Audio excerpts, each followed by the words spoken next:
evening, you're watching the news from the Sultanate of Oman television. First, the headlines. The Omani voters residing in the GCC countries will cast their votes tomorrow to elect their municipal council representatives for the second term. The Sultanate will chair the Arab Women Organization for the next 2 years.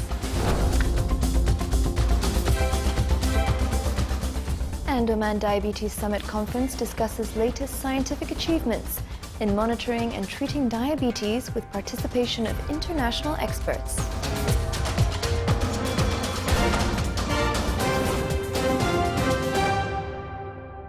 Those are the headlines, and now for the news in detail. His Majesty Sultan Qaboos has sent a cable of greetings to His Highness Sheikh Tamim bin Hamad Al Thani, Emir of Qatar, on the anniversary of his country's National Day. His Majesty the Sultan has sent a similar cable to His Excellency Mahamadou Issoufou of Niger on his country's National Day.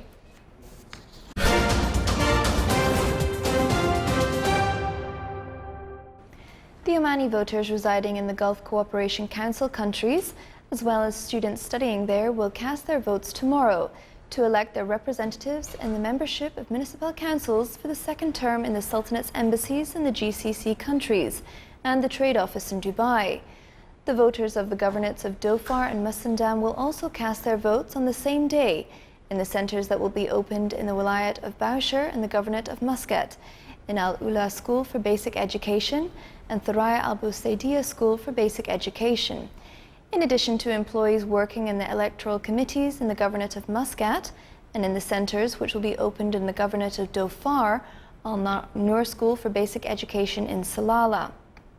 The polling stations in the Sultanate's embassies in the GCC and the 2 centres in Muscat and Salalah will open to voters from 8 in the morning and will stay open until 6 in the evening on the same day. Within the context of deep-rooted cultural relations between the Sultanate and Tunisia, the activities of the Tunisian Culture and Heritage Day were inaugurated at Beit al-Zubair. The opening ceremony was presided over by His Highness Syed Haitham bin Tariq Al Said, Minister of Heritage and Culture. The event, held under the theme Tunisian Creators in Oman, is reflecting the historical, cultural and intellectual aspects of Tunisia. The days included an exhibition for Tunisian fine artists residing in Oman. A book written by a Tunisian academic titled Oman in the Eye of Others was also introduced, which dealt with political, historical and touristic aspects of the Sultanate. The Sultanate will chair Arab Women Organization for the next 2 years.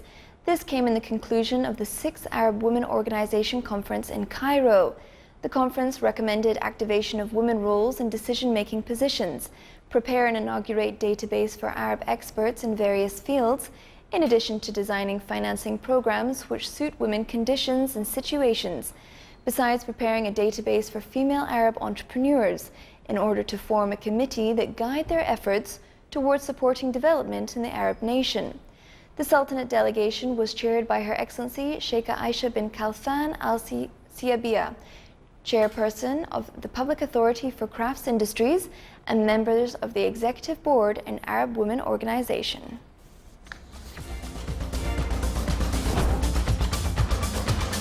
Still to come in our news bulletin.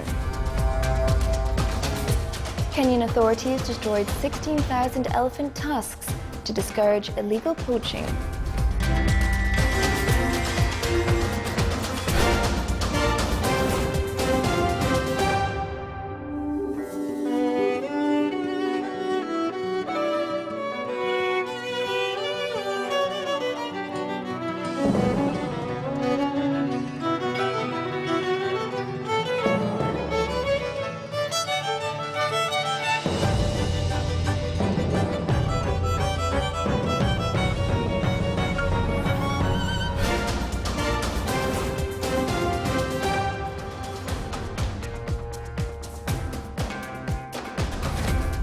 Welcome back to the news from the Sultanate of Oman television.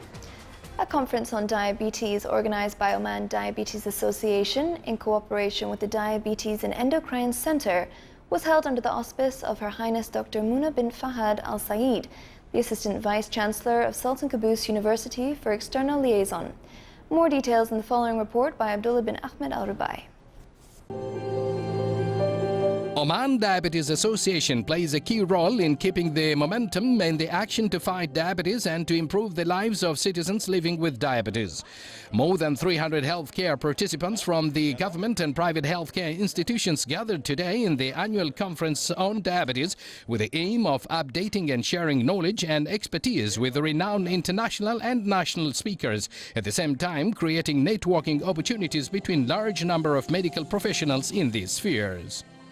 Her Highnesses Dr. Muna bin Fahad Al Saeed commented on the conference and said such conferences are very important on the way of treatment and uplifting the awareness of diabetes.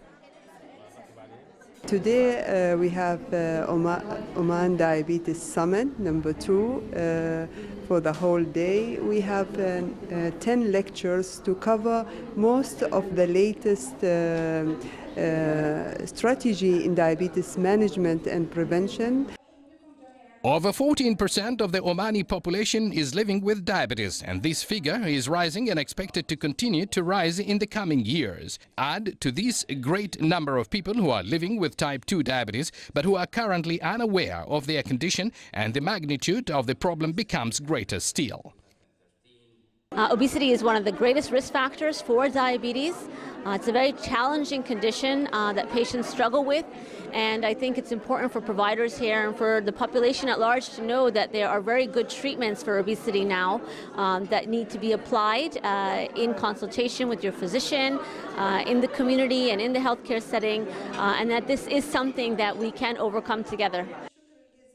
According to the officials, over 905 of diabetes cases are type 2, which is well known is largely preventable and closely linked to factors such as overnutrition and insufficient physical activity. Yet, if one look at the number of people who are overweight, obese and physically inactive in Oman, it is in short alarming.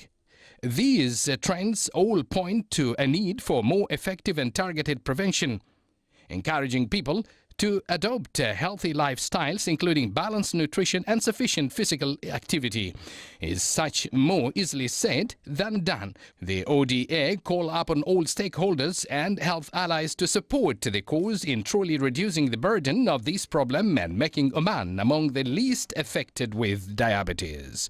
Abdullah bin Ahmed Al-Rubai, Sultanate of Oman Television. Encouraging nursing cadres to work in researches that contribute to the development of the profession and service rendered to patients was the most important objective of the second Nursing Research Forum. The event came as a result of personal efforts exerted by 2 postgraduate students, Samira Al-Rasbiya and Rahma Al-Marazia. They showcased their experiences in the field of research, stressing that nursing profession relies on development and utilizing modern discoveries and research to provide best services to patients.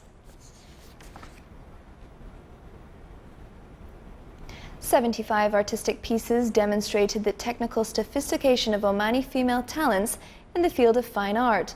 This came in the 7th exhibition titled Women from Al Buraimi, which organized by Oman Fine Arts Association and the Governorate of Al Buraimi. The exhibition included a number of artistic aspects such as portraits, abstract, impressionist, reality, and surrealist.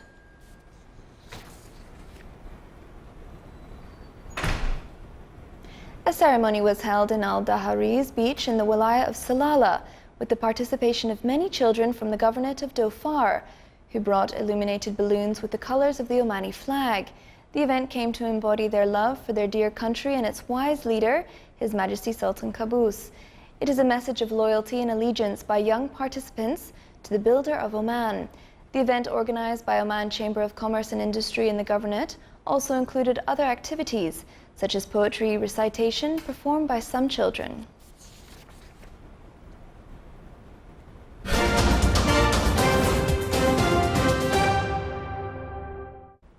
Facebook is taking new measures to curb the spread of fake news on its huge and influential social network. It will focus on the worst of the worst offenders and partner with outside fact-checkers and news organizations to sort honest news reports from made-up stories that play to people's passions and preconceived notions. The The social network will make it easier for users to report fake news when they see it, which they'll be able to do in 2 steps, not 3. If enough people report a story as fake, Facebook will pass it to a third-party fact-checking organization that are part of the non-profit Poynter Institute International Fact-Checking Network. As 2016 draws to an end, Africa's elephants and rhinos are counting the cost of a poaching crisis that has killed tens of thousands of animals. Wildlife rangers are turning to drones, night goggles and automatic weapons in an increasingly high-tech battle that's worth billions of dollars worldwide. More details in the following report. 105 tons of ivory up in smoke. This was the scene in Nairobi in April this year when Kenyan authorities destroyed 16,000 elephant tusks. To lose our elephants would be to lose a key part of the heritage that we hold in trust. Quite simply, we will not allow it. We will not be the Africans who stood by as we lost our elephant population. Faced with an upsurge in elephant and rhino poaching, wildlife rangers across Africa are arming up. Canine patrols, high-tech equipment, drones, thermal cameras and automatic weapons. The fight against poaching is more and more like a war, which the continent says it can't win alone. If the world wants to see species such as rhinos and elephants continue to persist in the wild, then the world would also have to help. I think it's unfair just to leave it to African countries and expect African countries to take care of that problem. This is an international issue. According to the International Union for the Conservation of Nature, the African elephant population has dropped by over 100,000 in the last 10 years. There are just 415,000 African elephants left, and around 30,000 are killed each year. Rhinos are even more vulnerable, with their horns sold for more than gold or cocaine due to demand in Asia. Around a quarter of the world's rhino population has been killed in South Africa alone in the last 8 years. We have to keep this issue high on the agendas of governments. We've got to keep public awareness efforts going strong, and ultimately we have to reduce the demand for the product by the consumers who are buying these species. The illegal wildlife trade is worth about $20 billion a year, making it the 4th biggest illicit trade after guns, drugs and human trafficking. But while some African countries prioritise the fight against poaching, others believe there are more important problems like conflict, poverty and hunger.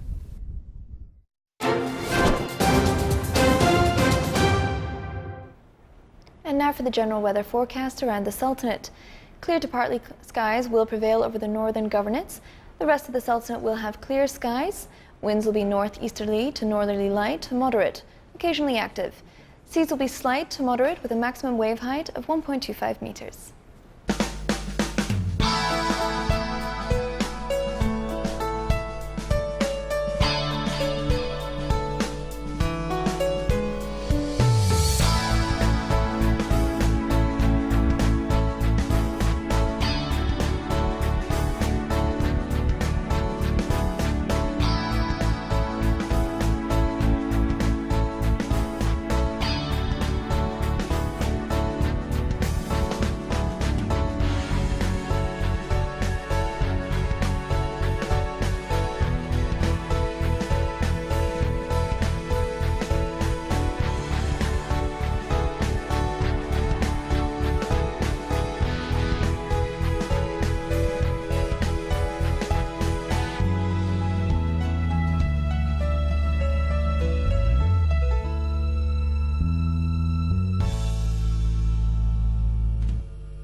is the Sultanate of Oman Television. Before we end tonight's bulletin, here are the main points once again.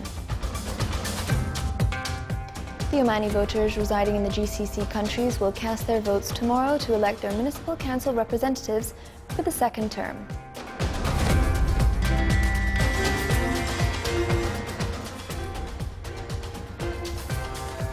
The Sultanate will chair the Arab Women Organization for the next 2 years.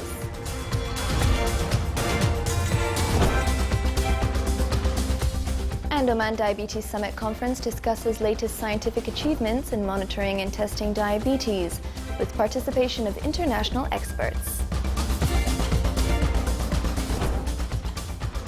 With that, we come to the end of tonight's news bulletin. From all of us here at the newsrooms and the studio, it's good night.